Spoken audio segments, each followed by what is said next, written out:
This episode is brought to you by Progressive, a leader in boat insurance. Welcome aboard to Carefree Boating. Here, we don't worry about the what-ifs, because we explore with Progressive Boat Insurance for as little as $100 per year for a basic liability policy. Progressive also offers a variety of other coverages and can help you cover repair costs when you need it. And with discounts like multi-policy, safety courses, responsible driver, and more, your mind can really float free. Cruise on over to Progressive.com to get a quote today and see if you could save. Progressive Casualty Insurance Company and Affiliates. Rate and discounts not available in all states or situations. Welcome to the Flash Finds Podcast, the world's fastest podcast where we explore how Facebook can help you with the stuff you're into. I'm Emma Rogue, joined by Nathan the Cat Lady, a Facebook creator. So Nathan, if you're into pets, what kind of stuff can you find on Facebook? Well, I make reels about useful tips for pet owners. For instance, cats don't like still water, so all of my cats have cat fountains. Oh my gosh, that's so cute. What a great episode. See you next time on the Flash Finds Podcast, all about discovering the stuff on Facebook you care about. Bye. In 2006, director Shawn Levy and star Ben Stiller gave the world a goofy romp through the expansive annals of history.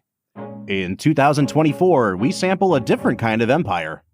The film is Night at the Museum. The whiskey is Redwood Empire Lost Monarch. And we'll review them both.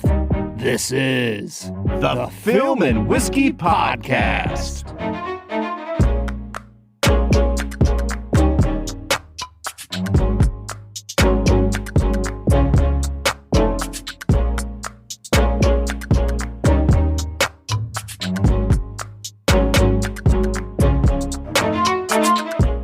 Welcome to the Film and Whiskey Podcast, where each week we review a classic movie and a glass of whiskey. I'm Bob Book. I'm Brad G. And today we are in the year 2006, looking at the second highest grossing domestic box office juggernaut of the year, Night at the Museum. Brad, what was number one, Bob? Number one was Pirates of the Caribbean, Dead Man's Chest. But our operative rule on the season is if we just reviewed your movie 3 weeks ago and now it has a sequel, we're not doing it. I've talked about pirates enough. Me too. I'll take this one obligatory moment to say, go watch Bill Nighy films. Yeah, listen, man, the Davy Jones character and the design of that character, dude. Oh, man. And it holds up really well 18 years really later. It does. 100%. So, folks, if this is your first time joining us, welcome into Film and Whiskey. This season, what we're doing is looking at the highest grossing films from 1988 to 2019, and we're visiting each year in succession. Brad, when we arrived at 2006, I was pretty surprised to see Night at the Museum as the second highest grossing movie. It's one of those films that, like, we were still in a big DVD market at the time, and pretty much everybody I knew at least rented this movie at some point. It seemed like a very harmless, family-friendly movie. But in the shocker of all shockers, at the end of last week, I announced I have never seen this movie prior to this viewing. Not a single time, Bob. No. And it's kind of like, I don't know if it was just, hey, I'll get around to it eventually someday, or the trailer pretty much gives the whole thing away, so I have a sense of what this is. But I'm glad I've seen it now. But this is one of the rare Bob hasn't seen it weeks on Film and Whiskey. Yeah, and I probably saw this. I know that I saw it more than once, but I'm pretty sure it was just 2 times. Mm-hmm. I don't think I've returned to this movie time and time again. So this is in the medium amount of times I've seen a movie, 2 times. 2 times. The bell curve does not span a large number here. It sure doesn't, Bob. All right, well, joining us today is our first special guest in a number of weeks. I'm very excited to have another voice represented here, and it's none other than our friend Lee Diaz. Lee is the e-commerce director and single barrel curator for our friends over at ReserveBar.com. Lee, how are you doing today, man? Oh, doing great. And actually, I've seen this movie about 20 times. Let's go. So I'm super stoked about this one. It has a new life in syndication. So it is everywhere. When you're like kind of lazy on a Saturday, you'll see it on TBS and just be like, all right, I guess I'll watch this again for the 35th time. I know what I'm doing with my next 2 hours here. Yes. I was going to say, this is one of those movies that has a quote from it that like still lives on in my life. And for some reason, when Dick Van Dyke is leading Ben Stiller through the museum and he always goes, moving on. And he just says it over and over. That has been a quote that I find myself using really often. Is that where that comes from? I've heard you do that to me. Yeah. Yes, it's from Night at the Museum. Oh my gosh. Oh, this explains so much, Brad. It's such a full circle moment. Well, yeah, this movie came out like 3 years before I ever met Brad. We've been friends for about 15 years, and I've been hearing him do that for 15 years, and it's never clicked because I never saw this movie. And it's like not something that totally makes sense why that line has stuck in my brain, but for some reason it's just a great moving on. Man, that's funny. All right, well, before we get too far away from our friend Lee, folks, usually we have people that are spirits writers or movie critics. It's not often that we have someone that's the e-commerce director of a website join us. So we kind of need to establish our relationship. We met Lee last year when we were judges at the New York World Wine and Spirits competition in New York City. Lee was at our table for the 3 days that we were there. And boy, oh boy, did I have a freaking blast getting to know this guy. And so we've been talking for almost a year about how to get him on the show.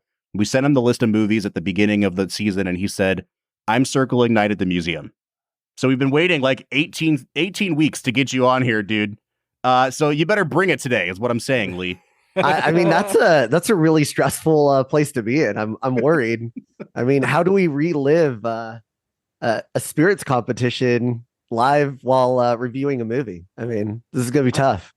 I thought maybe we could just take like 150 sips of the whiskey that we're drinking today, and then we'd kind of recreate the experience a bit. This will get very sloppy quickly, but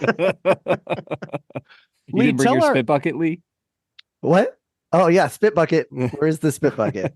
Oh my gosh. Lee, can you tell our audience a little bit about ReserveBar before we dive into the movie? Absolutely. So ReserveBar is an e-commerce site where we offer rare and unique spirits as well as wine and champagne. We have a lot of customers who will buy for gifting opportunities. We also do engraving. And a lot of times when you can't get something at your local store, you can find it on ReserveBar and we can ship it directly to your door. And so it makes it very easy for you to find some things that you actually, some allocated things even that you might have to wait in line for. You can just sit in bed and order it on ReserveBar in the morning instead of waiting in 30-degree weather to try to get that bottle. Mm-hmm. I have to say, my first real exposure to ReserveBar selections, which Lee, again, curates, was just this past week. I stopped off in Kentucky and visited our friend Zach Johnston for a hot second. He sent me home with a whole bunch of whiskey. One of them is an Amburana finished rye from, who's it from? Rare Character. Rare Character. Oh my gosh, dude. And I know Amburana is a really divisive thing, but like this is the most tasty thing I've had in months. And I have not given Brad any yet. And I'm kind of outing myself now, but that's how much I love this bottle, Lee. Nice job. Well, sneak preview, and Brad, I will send you Amburana Part 2. It just hit our retailer, and so it will hit our market in a few weeks, but you'll get a sneak preview of that one.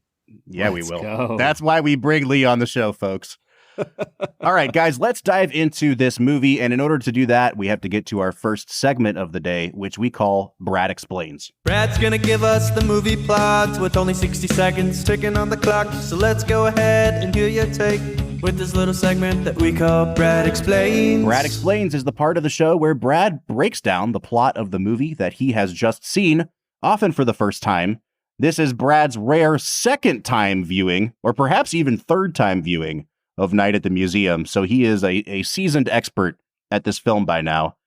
Brad, you have 1 minute on the clock to break down the plot of this movie, spoiling the whole thing as we go. So folks, if you are like me and you haven't seen Night at the Museum, hit pause here, watch the movie. It's an enjoyable hour and 40 minutes, and then come back and join us. Brad, 60 seconds and go. Night at the Museum is a film about a 40-something-year-old schlub who can't keep a job. In a bid to impress his ex-wife and estranged son, he takes a job that will definitely impress them. Night security guard at the Natural Museum of History in New York City. Upon getting the job, he finds out that at evenings, The museum comes to life, and he has to learn how to keep its inhabitants happy and from escaping the museum, all while fighting off some former feisty old guards. And folks, this is crucially the first film that we've ever had on this podcast featuring the great Mickey Rooney, who is, I believe, 147 years old in this film. Tell me that every time still do a pile driver. Tell me that every time he talks, you don't just lose it, man. I love that he calls Ben Stiller a hot dog. Yep. Like derisively at multiple points in this movie. As if a hot dog is not a delicious American classic treat. Yeah, I don't know, man. It's great. You get some Dick Van Dyke in here. What a great old guy movie.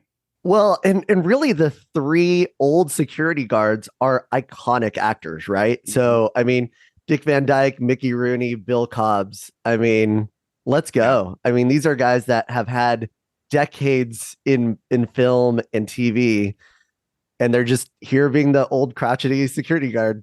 It honestly reminds me a little bit of Secondhand Lions. Like, you just have Michael Caine and Robert Duvall being old and awesome. And I'm here for it, man. If you can have a career of 50 plus years in Hollywood and then star in a kids movie where you're just crotchety and old, I don't know, man. That'll do it for me. That's the dream. That's what we're shooting for here, Brad. That's what life's all about. All right, so as we talk about this cast, I think I want to go back to one of the things that really made me smile watching this movie, and it's the fact that this movie has a dedicated opening credits sequence. Like, there is no movie. It's just the opening credits for 3 minutes. Such a big fan. I'm a huge fan. It was probably the best directed part of this whole movie. It looked amazing. And it also features, like, the cast to this movie is so weird when you just list them all in credit order that you had credit, like, titles that were 18 people down the movie, and then it was like Charlie Murphy and Rami Malek were on the same card. And I was like, it felt like a fever dream. What is going on here? But I guess that's just how deep the roster goes on this movie. Yeah, man. You even got Ricky Gervais in here. Yeah. Brad, where do you want to start with performances today? I think it might be worth starting at the top. Let's start with Ben Stiller, because it feels like an easy one to get lost in the weeds of all the side characters and miss out on talking about Ben Stiller. And I would say probably Robin Williams as the second lead here. Yeah, let's start with Ben Stiller. We've only done a few Ben Stiller films on the show. Maybe even just one. We did Walter Mitty. I don't think we've done like Zoolander, have we? Anchorman, I guess, for our very first time ever recording. That is true. Yeah. He was in Anchorman in a pre-episode. That wasn't even episode 1, Bob. Yeah, that was like our test episode. It's been a long time since we've talked about Ben Stiller. And it was perfect, and there was nothing wrong with that episode.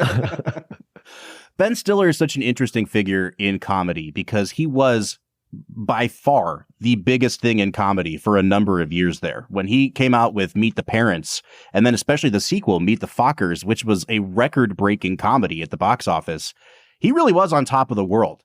And it's always been interesting to me because he'll play a wacky character here and there. You know, I think about Tropic Thunder, where he's just going really big and over the top.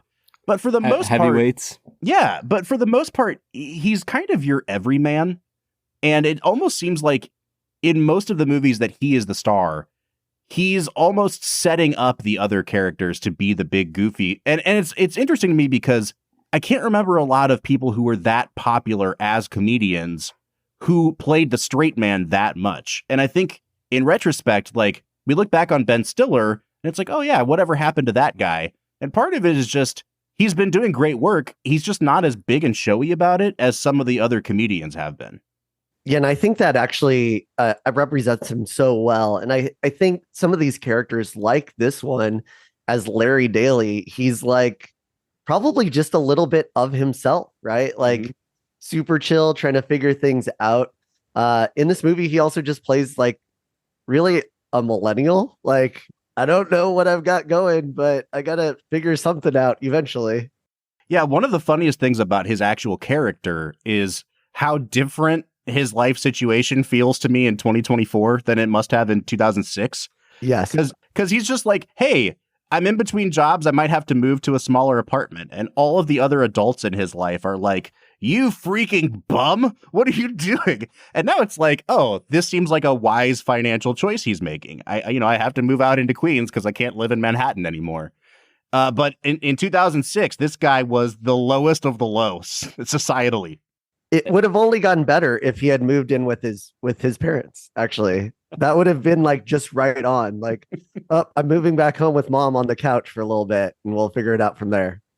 I feel like we have to mention Paul Rudd for just a second here, because he is like, if you want a new husband / dad character that isn't a dick and is just kind of goofy and nice, I think Paul Rudd is the perfect actor for that role. Well, and it's funny because he looks slightly similar to Ben Stiller.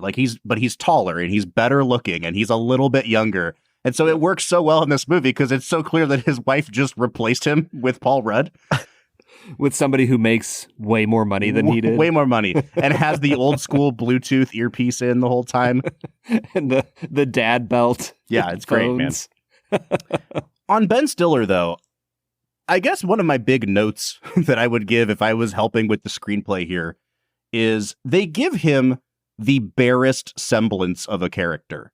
Like, the movie is basically, what if Ben Stiller was a night guard at a museum? It's not really what if this guy Larry was. Like, there's just not much going on here.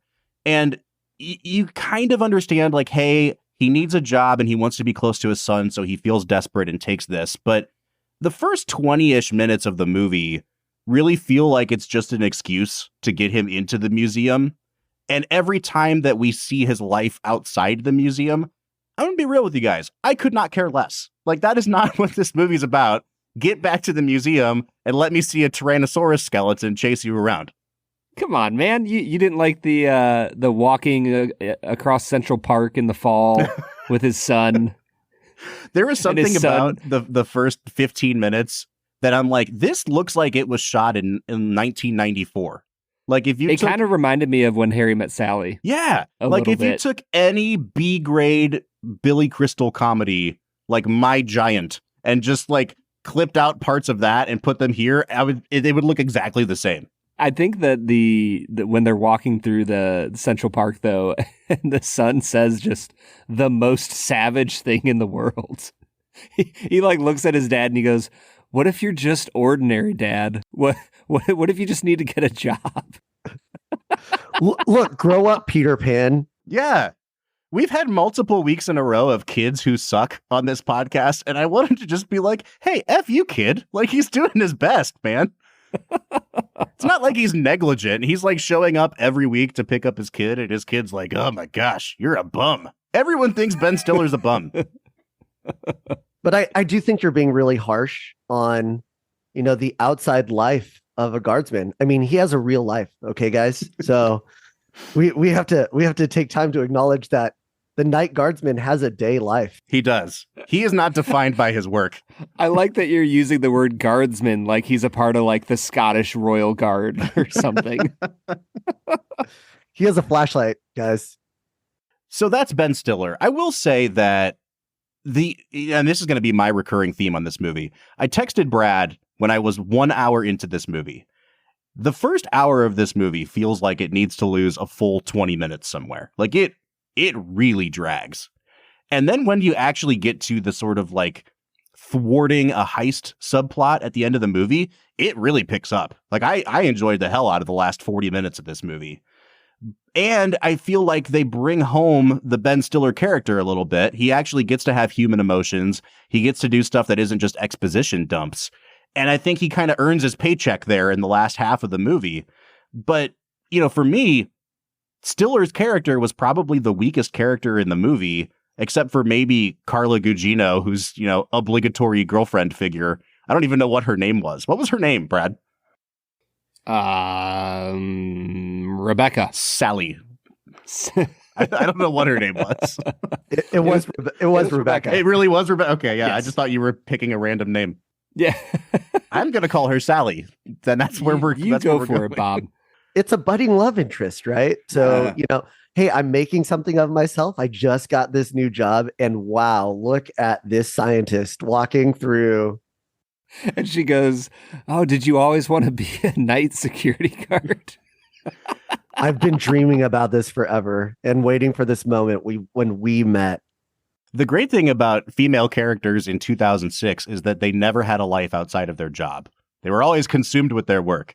And he's like, "Hey, what are you up to tonight?" And she's like, "Me? I don't do anything at night." I'm like, okay. This seems like the perfect situation for you, Ben Stiller.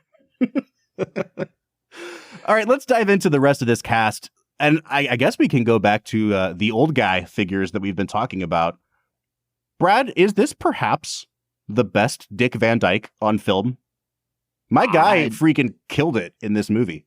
He's incredible. I mean, we loved him in Mary Poppins, a movie that overall we were just okay on. But Bob, I'm kind of with you, man. Dick Van Dyke knocks it out of the park in this movie.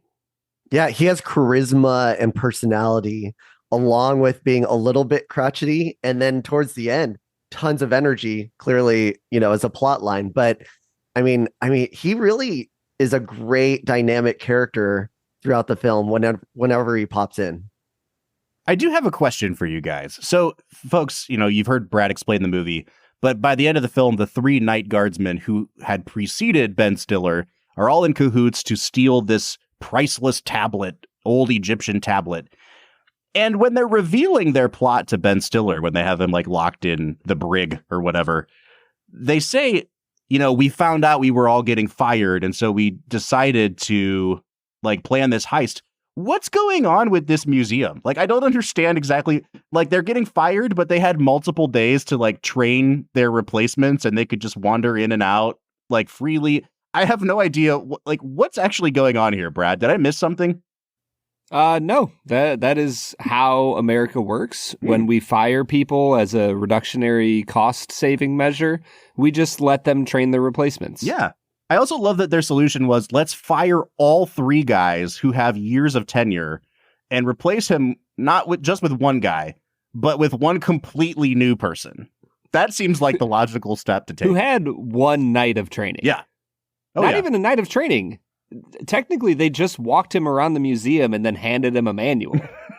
Guys, there are a number of HR teams that took direct notes from this movie, and we have seen them play out in the 2020s consistently. That's the next think piece we need to have written.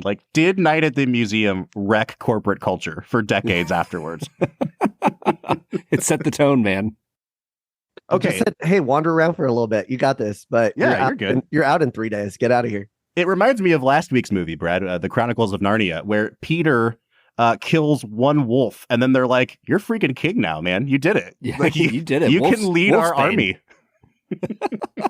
That was a funny moment where the wolf jumps on him, falls on his sword, and then Aslan is like, "Rise, Wolfsbane." You could make the argument that he didn't even kill the wolf. It just kind of it was a happy accident that resulted in him being king. I love happy accidents like killing wolves. They're very convenient when they happen. Yeah. All right, let's talk about the other figures that come alive in this museum. So all of the many colorful figures are played by great character actors, chief of which is Robin Williams. Brad, back in, I think, season 3, we did a Robin Williams mini marathon of movies, but it's been a minute since we've really talked about him. And it's such a welcome presence. And the thing I love about Robin Williams is that I never think that he's a limited actor, but no matter who he's playing, he's always playing Robin Williams. But you just love Robin Williams so much that it doesn't matter. And he's the most kind of nakedly vulnerable actor that I think maybe we've ever talked about. He just always seems to have instant access to the deepest emotions. And every moment he's on screen feels powerful because he's the one there doing it. Yeah. Yeah. He is, I think this might be a weird description. He's the warmest actor I think we've ever seen on screen. Every time he comes into focus, you just have this sense of everything's going to be okay. And I don't know how he does it, but watching him in this, it felt like it just confirmed for me that Robin Williams is a hell of a good actor. And he doesn't need to be anyone else. Like, he just needs to be him, and he's awesome. Yeah, he has this incredible depth of like character and presence that few people have. And to your point, and I think they even kind of highlight this really well. Yeah, he just has this energy about him. And so when he is on screen, it's like you have to pay attention, but it's because you're really drawn in. And so for him to play like a role as Teddy Roosevelt, who is, I think, in the mythos of presidents, someone who people are like, oh man, that's the man, right? Like, I think that's such a great compliment, and such a great casting for that character. I texted Bob like near the end of the movie, and I was like, I think Robin Williams is the only actor that could pull off yelling "bully" like multiple times throughout the movie. I don't know anybody else who could say that one word line like authentically, but Robin Williams pulls it off. One of the things that I love about him being in this movie is that he is not the ideal choice to play Teddy Roosevelt if you're just trying to accurately capture Teddy Roosevelt. You know what I mean? Like, and especially if they made this movie today, that is 100% a Nick Offerman, Ron Swanson role. Like, he's definitely playing Teddy Roosevelt. But you put him in this movie for two reasons. And I think this is the key to me liking this movie, Brad. In the first half of the movie, he's in it for a few scenes, and he's just kind of doing a Robin Williams bit. Like, he's just going into character, and it's big and loud and brash, and you're like, okay, I guess Robin Williams needed a paycheck, and I'm cool with that. And then you get to the scene where it makes sense why Robin Williams actually wanted to take this role. And it was the scene that turned the whole movie for me. It's when Ben Stiller's character is at his lowest. He's been locked in this kind of jail cell by the security guards who are stealing things from the place. And as Teddy Roosevelt, he comes over and he talks about how, I'm not even really the real Teddy Roosevelt. I'm just a wax figure that comes to life. And that's why I'm not brave. And that's why I'm not this. And he has this line where he looks at Ben Stiller and ends his monologue by saying, I'm made of wax, Larry. What are you made of? And dude, if that isn't the moment that this movie absolutely took off, and it only works because Robin Williams is so good in this role, Brad.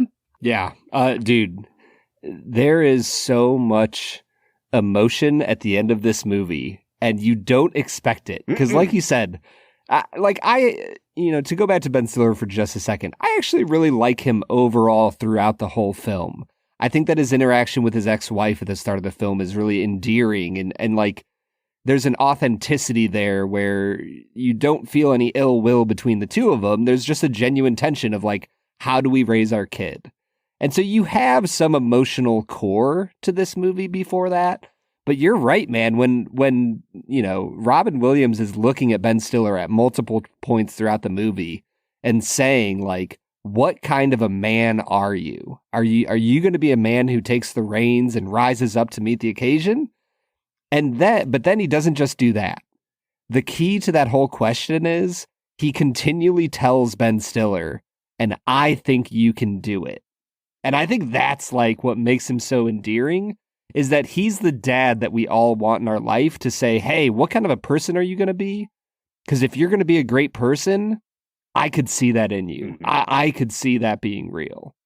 Yeah. And I think that is really the challenge and opportunity, and really a kicking off of a trilogy. But I mean, where you're seeing this evolution of man and being pushed into that next step. And I also just think that he delivers that so well. He is that one person that can deliver that message where he can be super comedic one moment, part of the ensemble for a little bit, have a love interest with Sacagawea, and still deliver this moment of like inflection. And I've got you.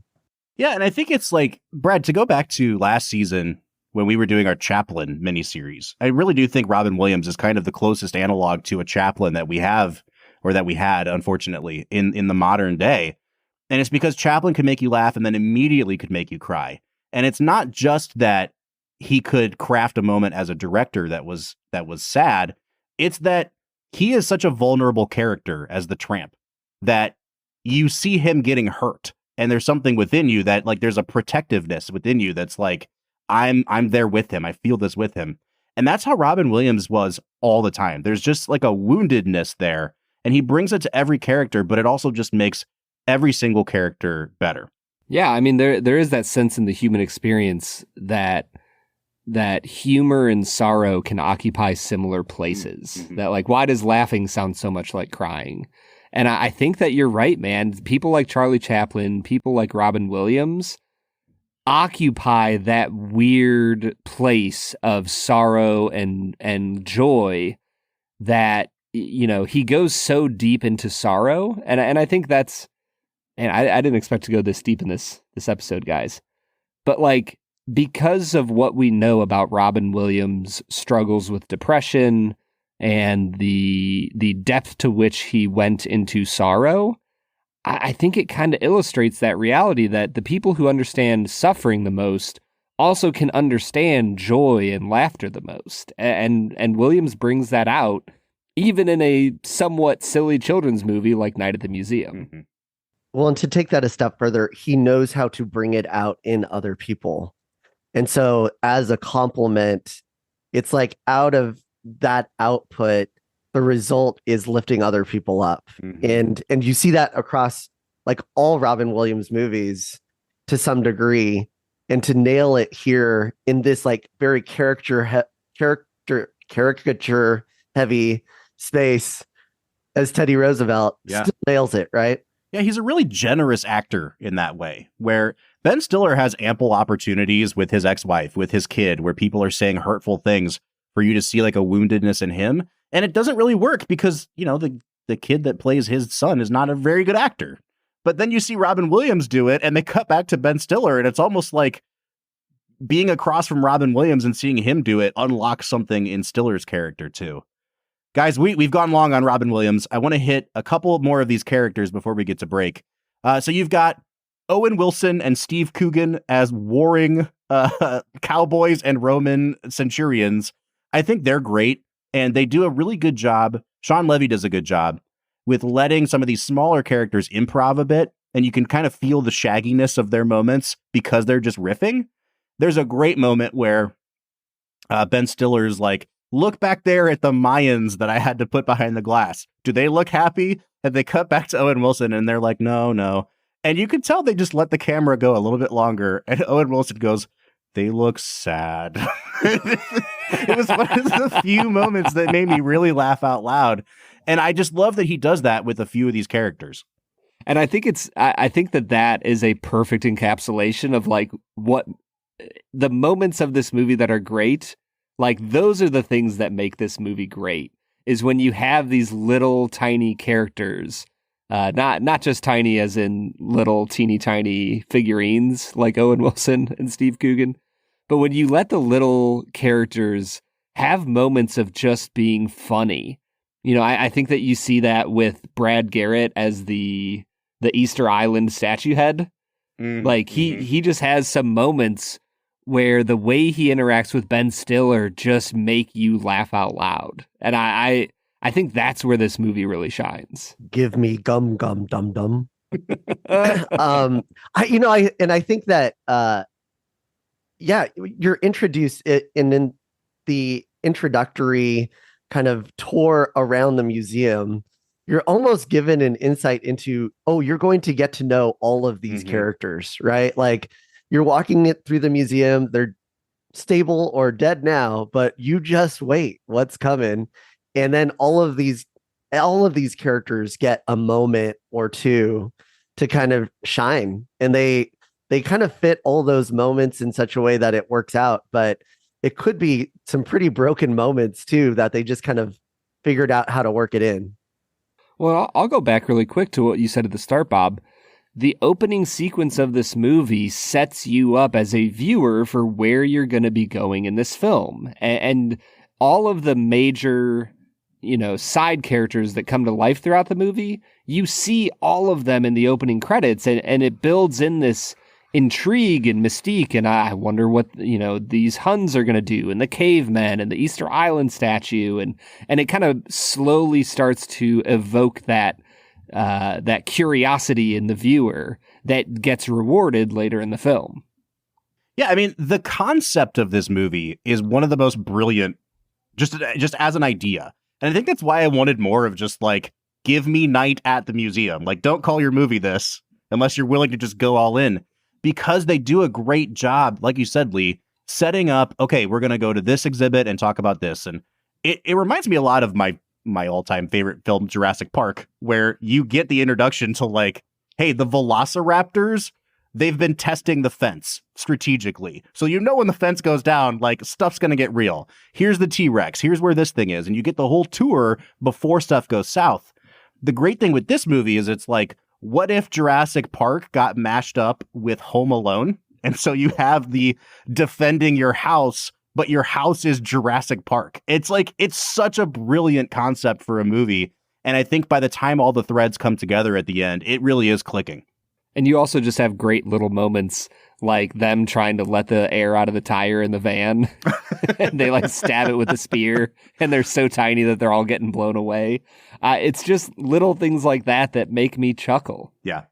All right, guys, I think we're in a good spot to hit pause. We'll come back. We'll finish out talking about this massive cast and then how the movie worked for us. But before we get there, let's try this Lost Monarch. What do you say? Sounds great. I am so stoked for this bottle. This episode is brought to you by Progressive, a leader in boat insurance. Welcome aboard to Carefree Boating. Here, we don't worry about the what-ifs, because we explore with Progressive Boat Insurance for as little as $100 per year for a basic liability policy. Progressive also offers a variety of other coverages and can help you cover repair costs when you need it. And with discounts like multi-policy, safety courses, responsible driver, and more, your mind can really float free. Cruise on over to Progressive.com to get a quote today and see if you could save. Progressive Casualty Insurance Company and Affiliates. Rate and discounts not available in all states or situations. Life is full of things to manage. Your work, your family, your plans, and your treatment. Consider Kesimpta, ofatumumab 20 milligram injection. You can take it yourself from the comfort of home. If you're ready for something different, ask your healthcare provider about Kesimpta and check out the details at kesimpta.com. Brought to you by Novartis Pharmaceuticals Corporation.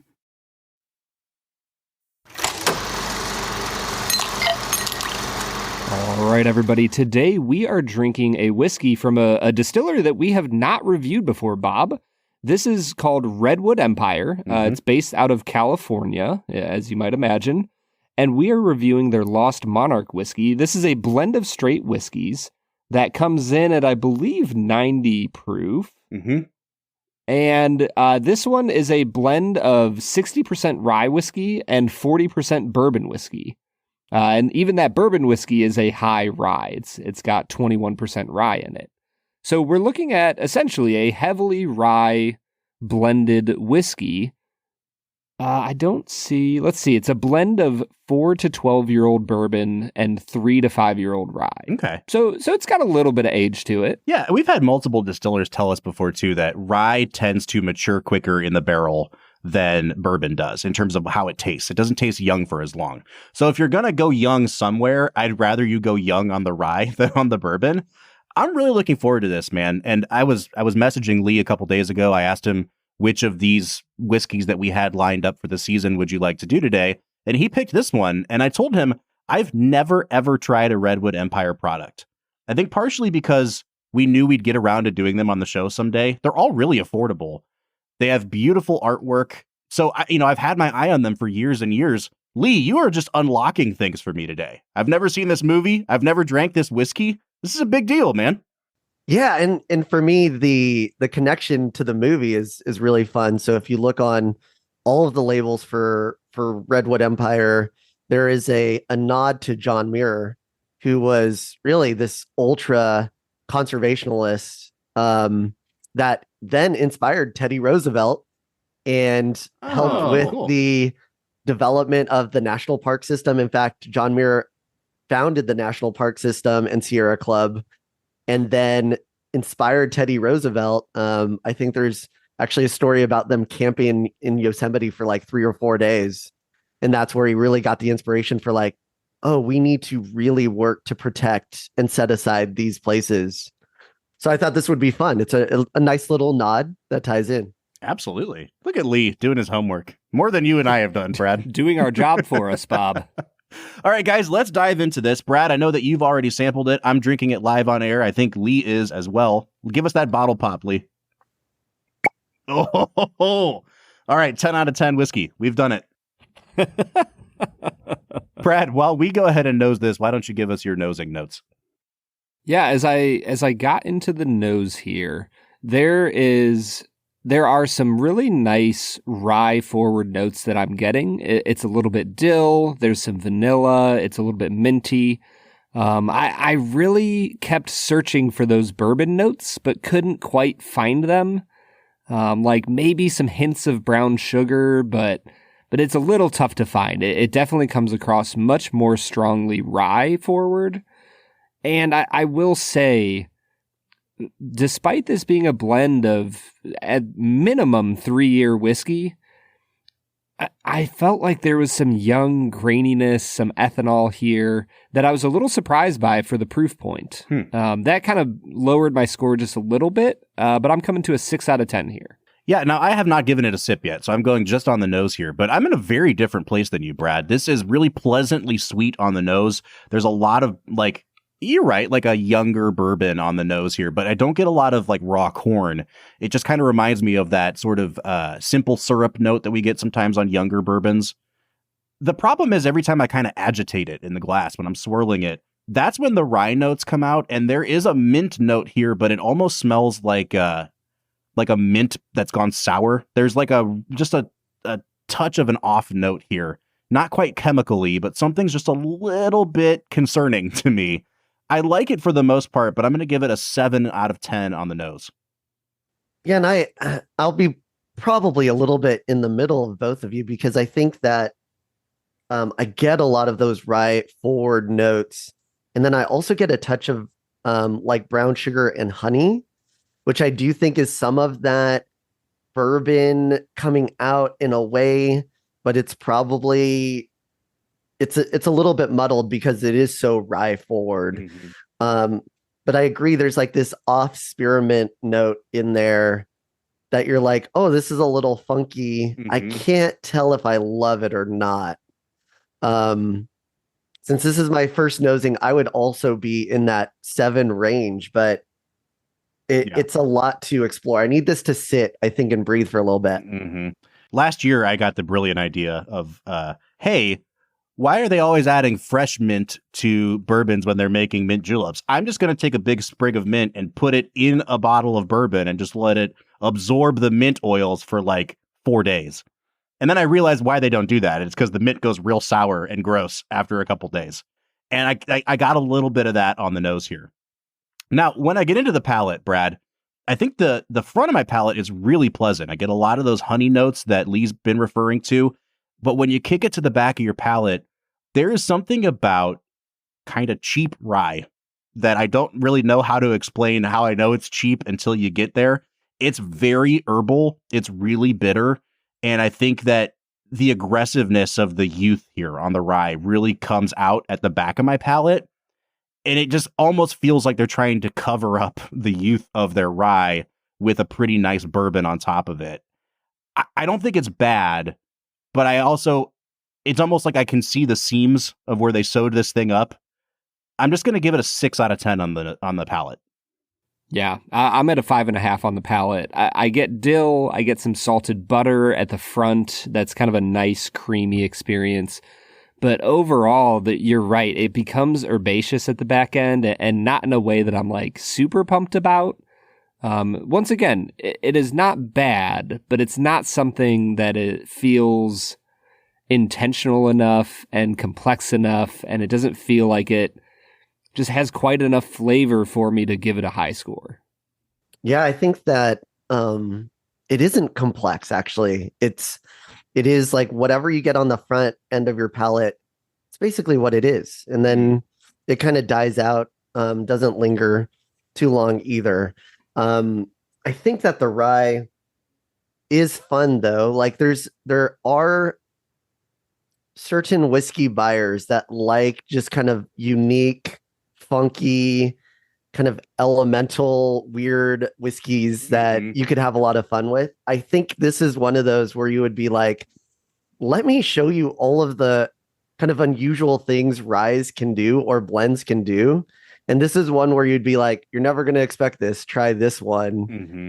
And I think this is a really fun, like, comparative rye where I'd put this next to a 95.5 and see how people kind of, what do you enjoy? What do you not enjoy?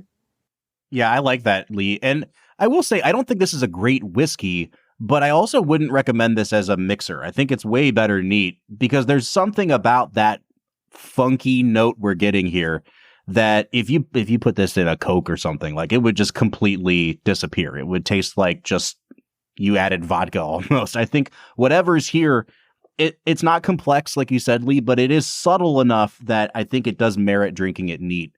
Brad, on the finish, I think that herbal note lingers a little bit longer than I'd like it to. The second and third sip were considerably better here than the first sip was for me. But overall, I just think this is an above average to average whiskey. I'm going to give it a 6.5 out of 10 on the finish. Yeah, I'm at a 6.5 as well. There's some rye. It gets into a little bit of a nuttiness, a little bit of like an almond flavor at the very end for me. It gets a little bit peppery, but overall it kind of stays in that rye strong ending. But it is a nice medium-bodied finish that I gave a 6.5 to. The finish was the one point of this where I kind of felt like it deserved a little credit. Yeah, and there's this actual fun, like, herbal tea note that I think is on that finish, along with like that roasted nutty note as well. So I think actually the finish is probably my favorite quality in this whiskey. And actually on the finish, it makes me want to go back and have another sip and be like, did I misunderstand what was happening here? Because I actually really enjoy, like, how it's lingering a little bit, but it makes me say, like, oh, maybe I just misinterpreted, that first sip, which I didn't, but to be clear, I was correct the whole time. I was correct. Brad said salted butter at one point, and I think that did kind of unlock something for me here. I think the mouthfeel is really nice, and it is buttery. It reminds me a little bit on the tip of my palate of the buttered popcorn Jelly Belly, which is very divisive, but also like one of my favorite Jelly Bellies. So I'll take it. I think that the balance here, Brad, the experience from nose to taste to finish is fairly consistent. And I think I'll give it a 7 out of 10 here. Yeah, I'm with you. I actually gave it a 7 out of 10 as well. I don't think that this is definitely not a poorly made whiskey. Like you can tell that there's some craft going on here and that they were blending for specific things. I just don't know if it's blended for a mass audience. You know what I mean? Mm-hmm. Yeah, this is really one blended for people who want to get into the nuances of whiskey and blending. Like, I don't think your masses are going to want this as a rye or a bourbon, having both in there, because I don't think it's like distinct enough. But as a rye, I do think you get those core notes throughout, and the bourbon. Thank you for telling me there was bourbon in here, because I would not know it. Right. So thank you, bourbon, for being somewhere helping fill this bottle. Yes. Brad, what would a bottle of this cost you in the state of Ohio? Well, they don't sell specifically the Lost Monarch, but a bottle of Redwood Empire is about $35 to $40 in the state of Ohio. Okay. And the best I could tell for Lost Monarch at large was that range, $35, $40. So you're looking at, at this point, Bob, with the way prices have gone up, about that mid-level price you're going to spend on a whiskey. I mean, my baseline for $35 is always Elijah Craig. Like, is this a similar value to Elijah Craig? How dare you? And I think it is, man. There's two ways to look at this when they're blending stuff. Either you look at it as, this massive company is just dumping stuff in a bottle and giving us swill, or you look at it as there's some craft behind the blending. And I choose to look at it that way. I think when you factor in their labor here and the fact that they are a smaller operation, $35 is not out of range for this at all. I'm going to give it a 7.5 out of 10 on value, Brad. I think for me, I'm with you that for what the operation is and what they're putting out, I think it's a decent price.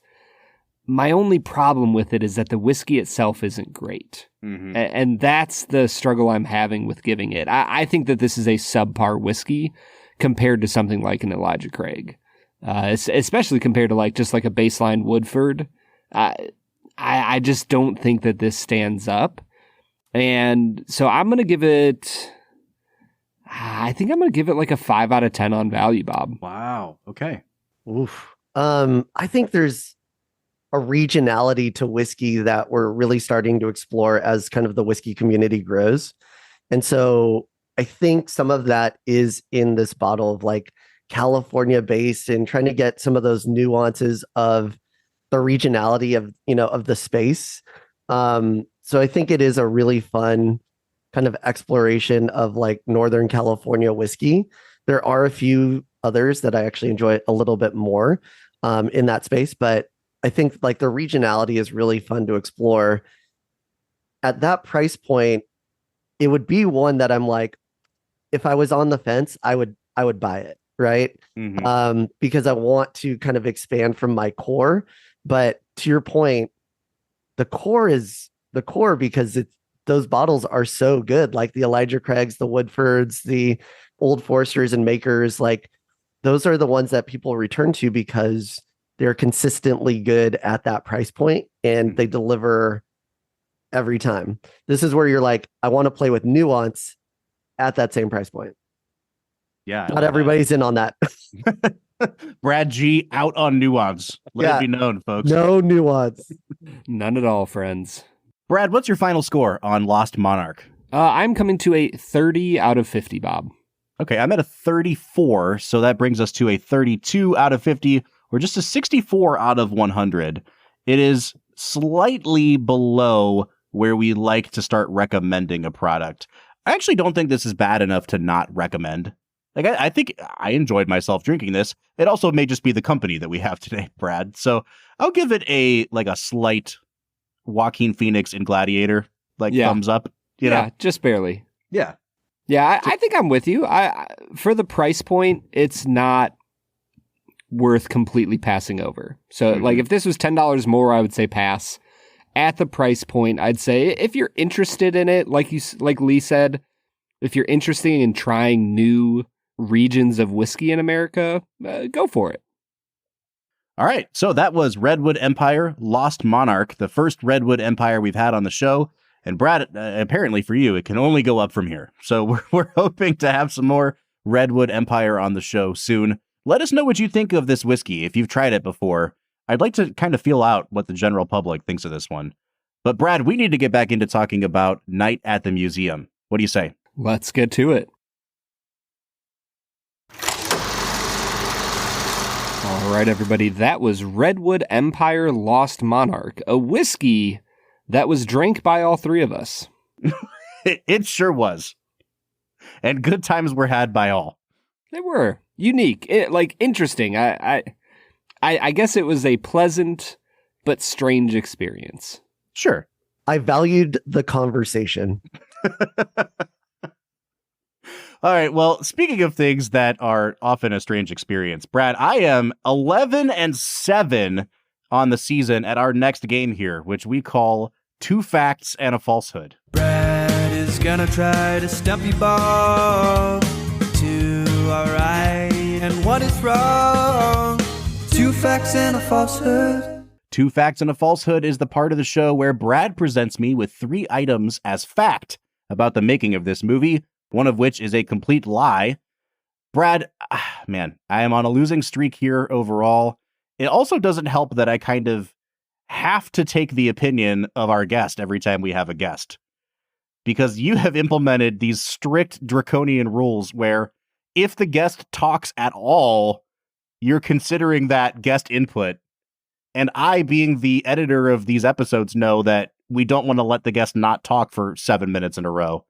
So way to go, man. You've set it up for yourself very nicely here. Bob, I have not been that draconian about this. And if you want to interpret it that way, that's fine with me. I'm okay with that.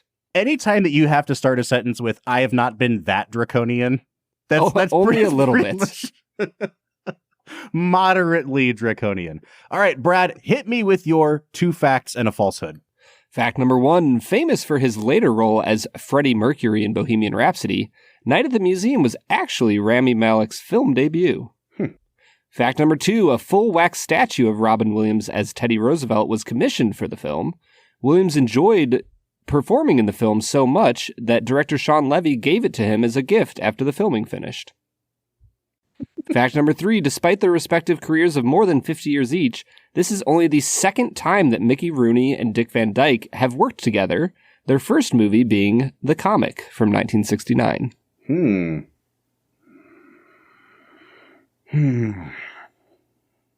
I have no idea about The Comic from 1969. I don't even know if that's a real movie.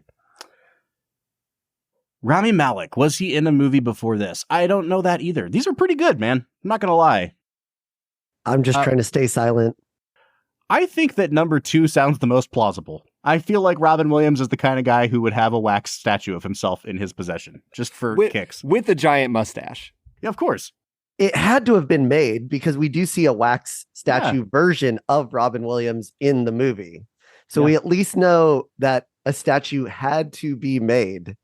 The question is, did it go to his house as a gift? Great question, man. All right, I'm going to just say for the sake of argument that number 3 is true, just because I have no way to know without cheating whether that movie is real. So I'm going to say it's true. So it's either Rami Malek or it's Robin Williams. Now, folks, the way we've done this normally is if I have a guest and I seek the guest's input, I only get 1 victory if we win, but I get 2 losses if we lose. Dang. Double the brain power, double the L. I feel pretty... I'm on shaky ground here. I'm already leaning towards an L. You might as well join me. Let's go down together here. I wish I could phone a friend. I mean, I guess I am You're the friend. Yes. No, I never mind. I take it back. I'm not seeking your input anymore.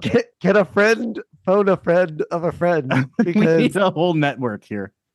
I feel like Rami Malek, I don't remember him in anything previous to this film. Mm-hmm. Now I remember him in plenty of films following this.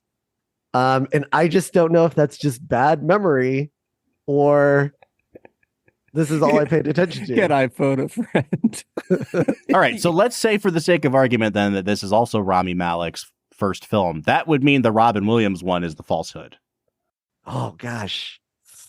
Yeah, probably. I mean, that's probably the most likely to be false. My favorite of having guests on is that Bob doesn't have to talk in circles around himself. I can help. I just talk in circles with another person. With another person, where you start with number 2 is absolutely the one that is true. And by the end, you're like, no. If I went with my gut, I would say I think 1 is the Falsehood. My gut has proven me wrong. Brad, you literally commented on this because I changed my gut the other week and you're like, it's a good thing that you don't listen to your gut. So I'm going to go with Lee. Don't go with Lee? Oh, no. No, I think number 1 will be the Falsehood. There are so many child actors who are in things that you would not expect it.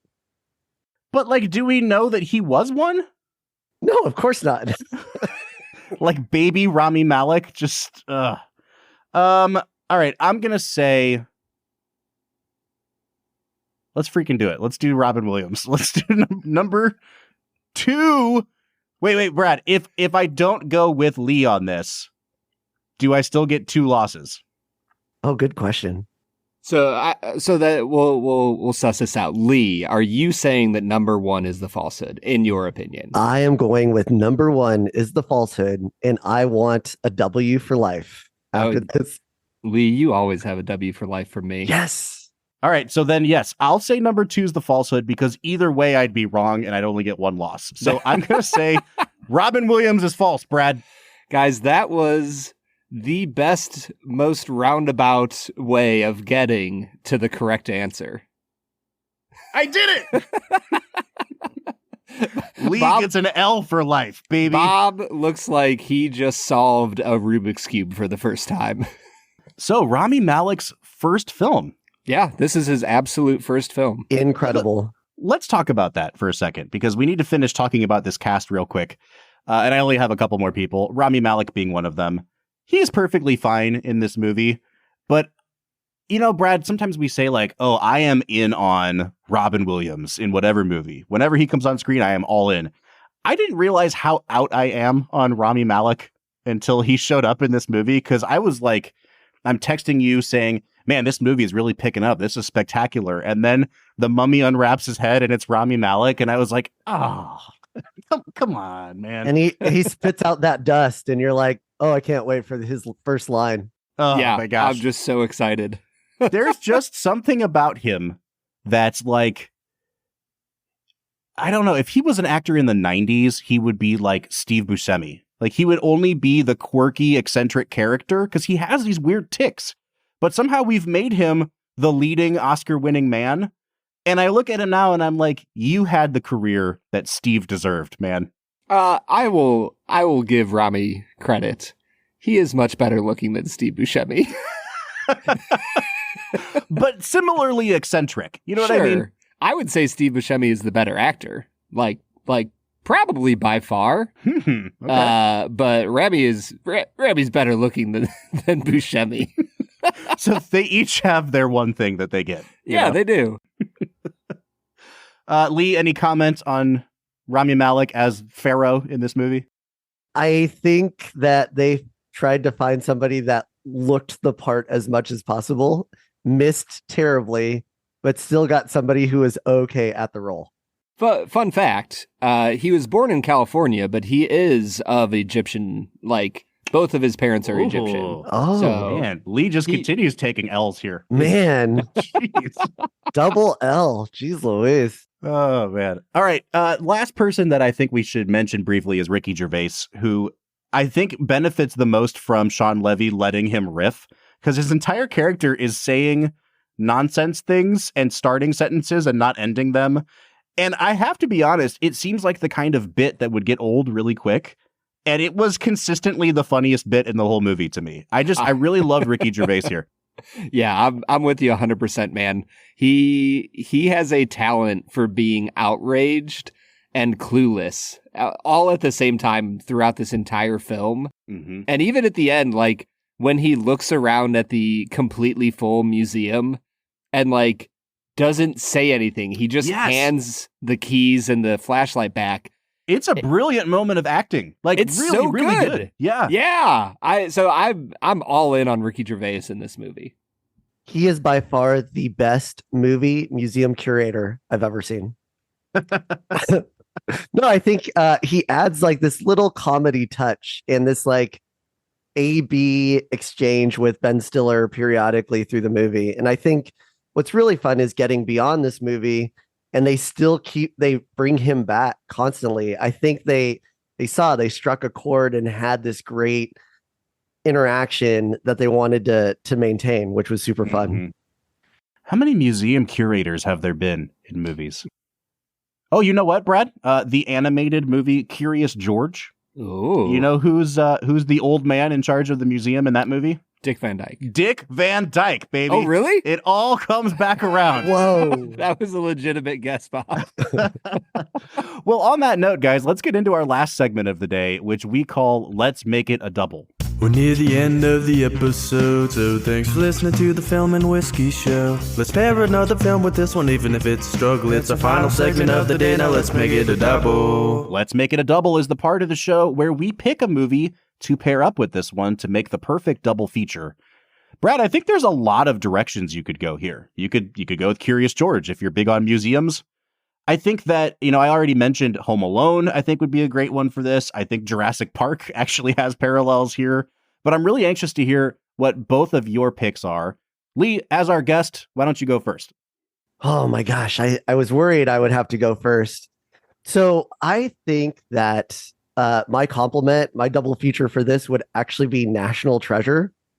Oh, nice. Let's go from experiencing a museum as the night guardsman to essentially terrorizing a few museums in this epic adventure of solving and finding the lost treasure, right? Like, I think those are really fun of like, what if the museum came to life?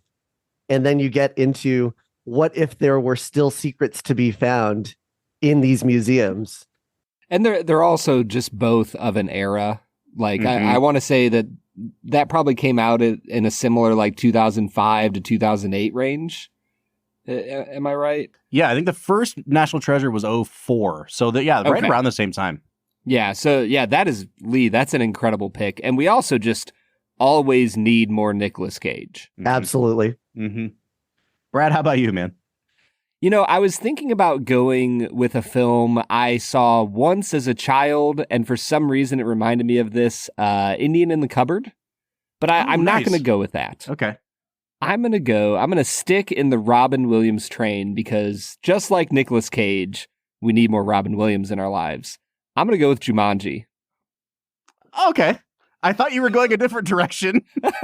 Jumanji actually might be the better pick here. I was going to say, Bob, I don't know how Jumanji is not the right Robin Williams movie. It sounded like you had something else in mind as I started to talk about Robin Williams. It was, but please make your case for Jumanji here. Oh, I mean, Jumanji is a great action adventure film. I think that it falls just outside a similar era. Like Jumanji's what, like 96, 97? Yep. But I think it's just a really fun movie, and you get to see Robin Williams be Robin Williams and bring all of the heart and all of the chaos that he always does. Yeah, it really does fall into that subgenre of Robin Williams plus elephants and rhinos. You know, there's only a few movies that you can really slot that into. So it's a great pairing. Brad, I had two movies that I was thinking about for my Let's Make It a Double. And the first of which, they all revolved around this idea of, you know, dad whose kid thinks he's a bum. And so he has to kind of become a superhero of sorts to win his kid's affection. And I think the most literal pairing for that is the 1996 Christmas movie Jingle All the Way, where Arnold Schwarzenegger has to become Turbo Man. But then I started thinking about like, oh, Jingle All the Way is actually basically just Hollywood responding to a movie that came out a few years before that. And this was my Robin Williams connection. I think the best pairing for this movie is Mrs. Doubtfire. I think it's Robin Williams doing the I have to become another person to learn how to be a better father thing. You get that here with Ben Stiller finally kind of waking up to being the hero that he's always been. I think you get the emotional moments, and you just get double the Robin Williams. Man, how good is Mrs. Doubtfire? How good is Jumanji? Yeah. You can't go wrong there. Dude, can you imagine watching in chronological order Mrs. Doubtfire, Jumanji, National Treasure, and then Night at the Museum? What a day. That would be a heck of a day of movie watching. All right, Brad, let's give this movie some final scores here. And I'll get mine out of the way first. I really thought this was going to suck. It only had a 42% from critics on Rotten Tomatoes and only a 65% from the audience. That's crazy. That's super duper low for an audience score. And through the first hour of the movie, I was like, oh, I get it. Like, this is a 4 out of 10 at best. And then the last 40 minutes of the movie happened, and it was an 8.5 out of 10. So I'm trying to really balance those two, but I think this is the type of movie where the ending is so strong that it sends you out forgetting about how slow the first hour was. And I think I'm going to come all the way up to a 7.5 on this movie. It was super enjoyable. I had a great time with it. I'm hoping that my kids will watch it with me one of these days, and I plan on returning to it again. So it's a 7.5 for me. Yeah, I'm at the exact same spot, Bob. This is a 7.5. I always like in my brain categorize it on IMDb scores, which don't give us half points.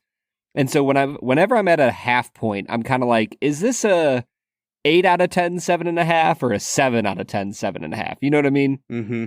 This is an 8 out of 10, 7.5.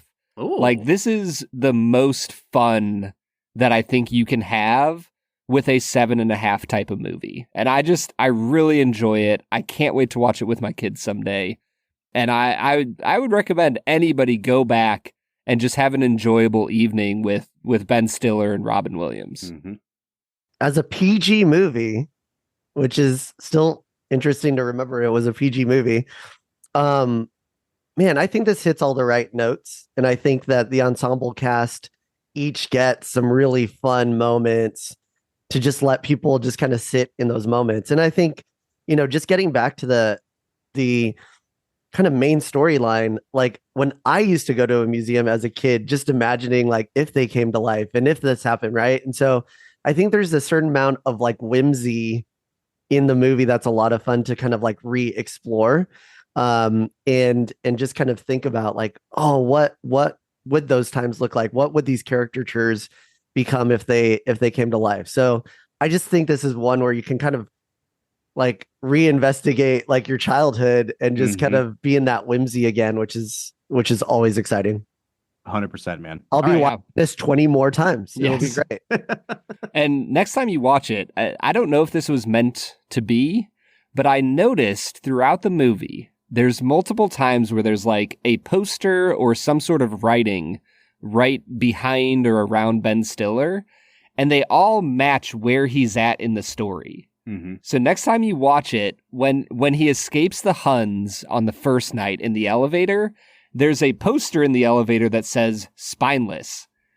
At the end of the second day, when everything has gone wrong in the museum, even though he tried really hard, as he walks back into the museum after the caveman turns to dust, there's a sign that says weathering the storm. And then at the end of the third day, he walks back into the museum, and when he's like checking in all the animals, there's like a carved mural on the wall behind him, and you don't see all of it, but it says like iron and manhood and like these things of like he's made it as a man. And I'm like, I don't know if I'm giving Sean Levy too much credit, but I thought it was pretty cool. Yeah. The gift that keeps on giving, this movie.